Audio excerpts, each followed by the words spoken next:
I am so grateful for that daily word message I hold. Peace in my heart for the world, the heart being the symbolic center of divine love. And as we love ourselves and love each other unconditionally, expressing God's agape love, love equates to peace. So there is peace. So happy Valentine's Day, happy full moon week. Ah, happy, blessed, glorious Sunday, my beloveds. The title of my talk this morning is Have a God Love Affair. Have a love affair with spirit. Have a love affair with source. Have a love affair with the quantum field. Have a love affair with your higher power. Have a love affair with the Alpha and the Omega, called by millions of names. Abba, Allah, Kuan Yin, Source, Yahweh, Jehovah, Elohim, El Shaddai, infinite love. Have a love affair. Many years ago, one of my spiritual aunties, after I had gone through a horrible breakup, actually a broken engagement, said to me that I had to fall deeper in love with God. And as someone who's always seen themselves as being so spiritual, I remember feeling so deeply insulted. I thought to myself, all I do is meditate and pray affirmatively and talk to God. This was about 10 years ago now, actually 7 years ago. I really thought that I was having a love affair with God, but I wasn't, because ultimately I didn't love myself. I was so desperate for outside confirmation, for acceptance. It wasn't obvious. I love people, I love life. I'm an extrovert. I'm an extremely optimistic person in my nature. I say that everyone has a set point and we can swing back and forth. My set point, luckily, tends to be on the positive end of the spectrum. And yet, with all of that, I didn't love myself. I was very judgmental of myself. I could really beat myself up. And I was suffering from perfectionism. I'm a lot better. But as I fell in love with myself, I realized, how can I not love myself? If I don't love myself, I can't really love the infinite, because I am made in the image and likeness of the Most High, of the quantum field, of the source, of the one that forever is, known by infinite names. We all are. And as I began to embrace myself and forgive myself and love myself, I began to have a God love affair. So that is my message today. For this wonderful week where holidays are spiritual portals and reminders to us to look at the universal principle that they symbolically represent. Let's have a love affair with spirit. So the scriptural foundation, I love looking at all of the religious traditions and looking at what they have to say regarding spiritual principle. So in Christianity, from the Song of Solomon, verse 24, he brought me to the banqueting house, and his banner over me was love. From Hinduism, in the Bhagavad Gita, I am the self, seated in the hearts of all creatures. I am the beginning, the middle, and the end of all beings. I am the self, seated in the heart of all creatures. That's so beautiful. In Islam, in the Quran, from Surah 50, line 16, and we have already created man and know what his or her soul whispers to him. We are closer to him than his beating heart. We are closer to him and her than their jugular vein. We are their beating heart.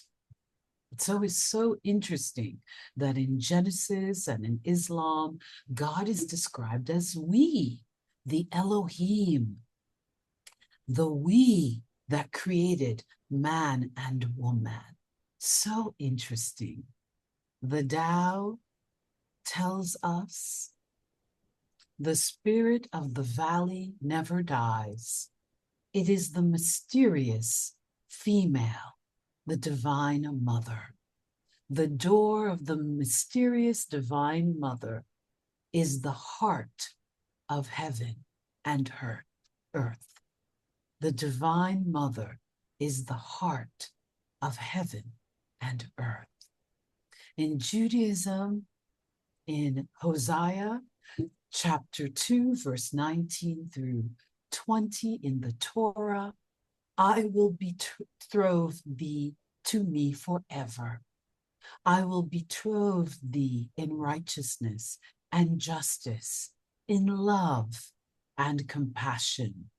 I will be betrothed to thee in faithfulness, and you shall acknowledge the Lord thy God. All of these sacred texts referring to the divine love affair.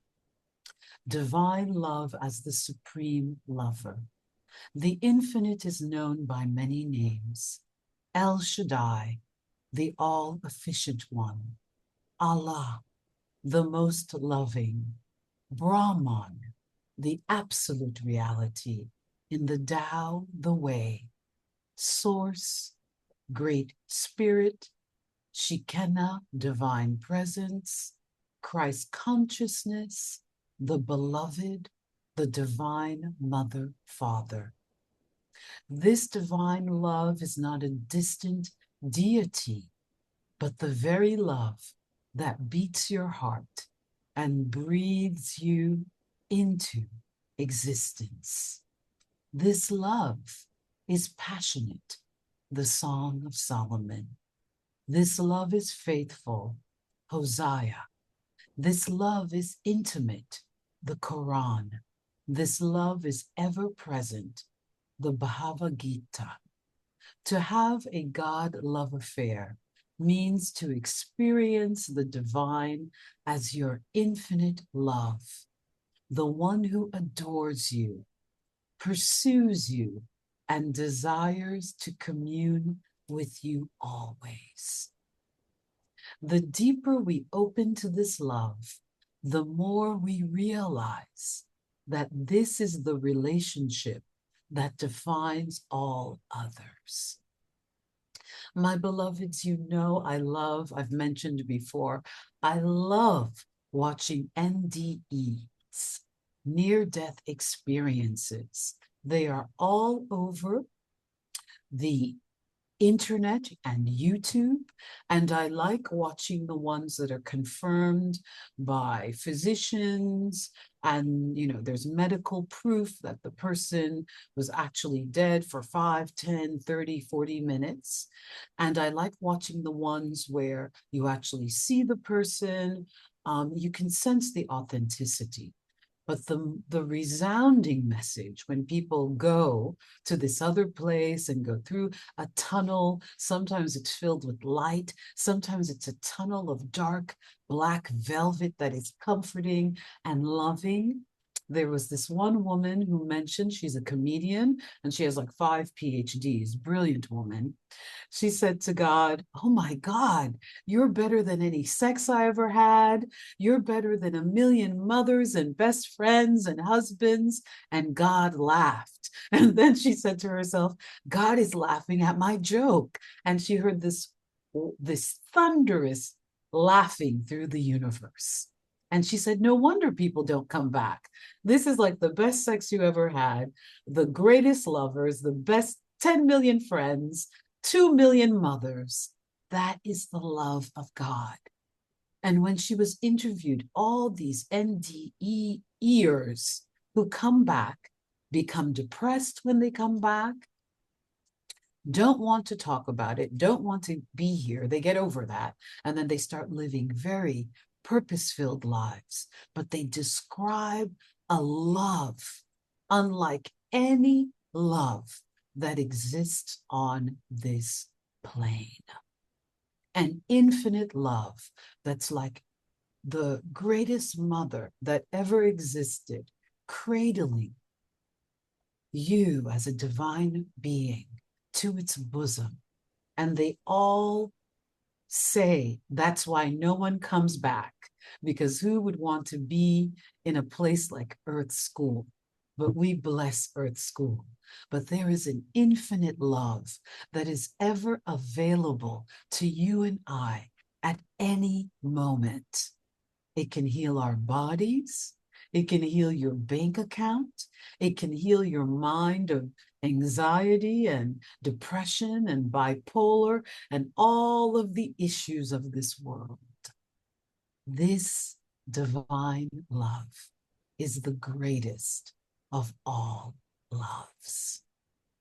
So the deeper we open to this love, the more we realize that this is the relationship that defies and defines all others.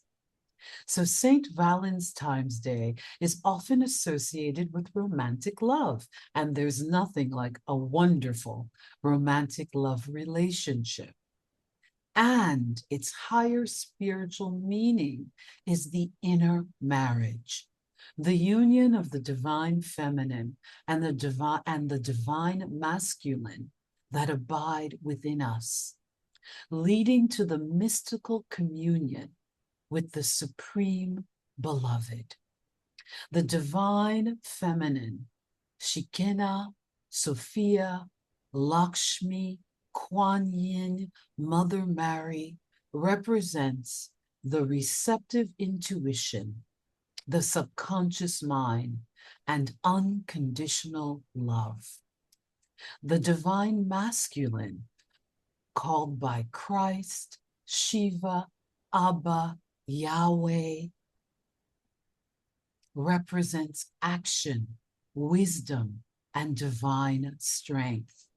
When these two forces are balanced within us, we experience the sacred union, the two halves that become one. A state of divine wholeness where we no longer seek love outside of ourselves, but realize that love is who we are. Once we realize that love is who we are, if we are seeking divine right partnership, we become even more attractive because we are vibrating from a place of wholeness, of oneness, of joy, of peace, of true love, divine love, which is the greatest love of all. When these two forces are balanced within us, we experience sacred union, a state of divine wholeness where we are no longer seeking love outside, but realize love is who we are. Jesus, the greatest guru, demonstrated this sacred union, living fully as the Christed one, the embodiment of divine love. His very life was a love song to God and invites us into the same sacred intimacy.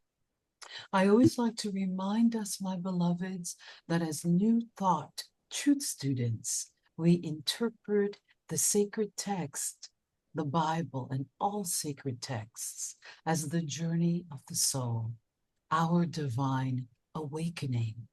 From Adam and Eve, that sacred union that created oneness, to the ego's birth in the apple and the tree and the serpent, and our journey back to the Most High through Christ Jesus, the greatest guru, who awakened to the divine love and the I am presence within, resurrecting above the earth plane into higher dimensions and higher frequencies.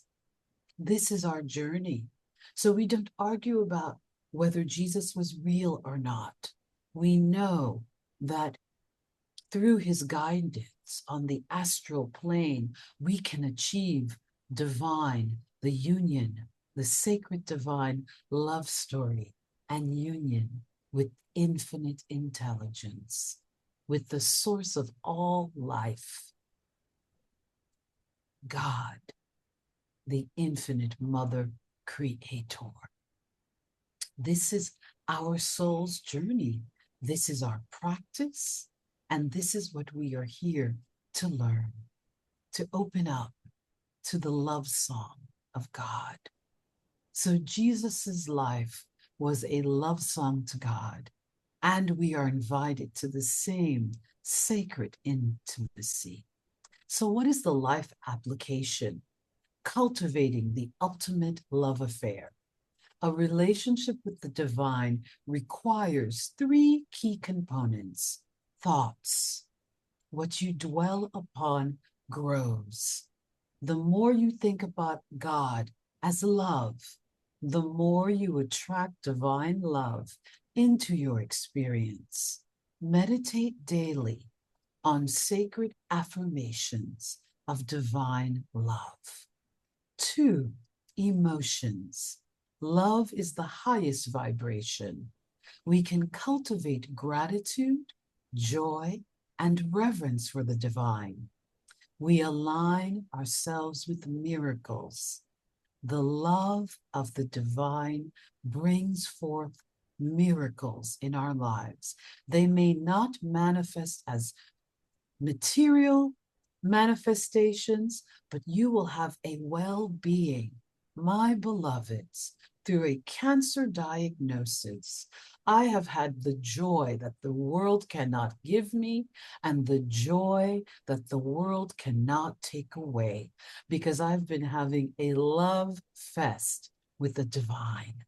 If it's possible for me, who used to be crazy girl and have all sorts of crazy thinkings, depression, low self-esteem, self-loathing, and all of that is gone, it's because I began to meditate and unite my consciousness, my very being, with the infinite love. So actions. So we have to be careful. Emotions are energy that fuel the thought and bring about manifestation into reality. So if you're cursing our president in this second term, that is a vibration and an energy that is running through your body temple, and you will attract according to that energy, which is a fuel. Emotions are a fuel. How are you using your emotions? What types of emotions are you practicing? And begin to abide in peace and love for all humanity and our president. Let's celebrate the goodness of life, no matter what is occurring. 3, actions. Love is a verb. To deepen our love affair with God, we must embody divine qualities, compassion, forgiveness, service, and devotion, agape love. Divine love There is erotic love. There is love for family. There are many types of love, and they are all rooted in divine love. They are all beautiful. We don't deny the body. We don't deny sexuality. We don't deny the material. But we know that ultimately we return to the one love that forever is. Therefore, I am gently suggesting that we have the most important love affair with the divine presence within. So, affirmations for a God love affair. I am eternally loved by the Infinite One. God is my beloved, my source, my greatest joy. I open my heart to divine romance where love leads me every step. I honor the sacred union within me, balancing divine and feminine energies. And we all have a divine, inner divine, masculine and feminine, the subconscious mind, creativity, joy, spirituality are all the feminine energies. And the masculine are taking actions, building, goal setting, achieving in our careers, taking action, exercising, and we're always looking to be in balance with these energies. My relationship with God is the foundation of all my relationships. If we put this divine love affair first, everything shall be added unto us. I am one with love, and love is one with me. So, my beloveds, let's place our hands on our hearts, and I will read our closing prayer. The lover's call to God. O divine beloved, you are the love beyond all loves, the beauty beyond all beauty, the song that never ends. Whisper to our souls the secret of your love, that we may walk as your devoted lovers, gazing upon the world with eyes of divine tenderness. Fill our hearts so full of you that we need nothing else but the sweetness of your presence. We are yours and you are ours. I am yours and you are mine. In love, we are all one, and so it is. So, my beloved, in the upcoming weeks, practice gazing upon the world with eyes of divine tenderness. And when you see your brothers and sisters having tantrums, love them anyway. And when they behave in ways that you don't like, love them anyway, because God is love and you are love. And so it is. Thank you, beloveds. And so it is.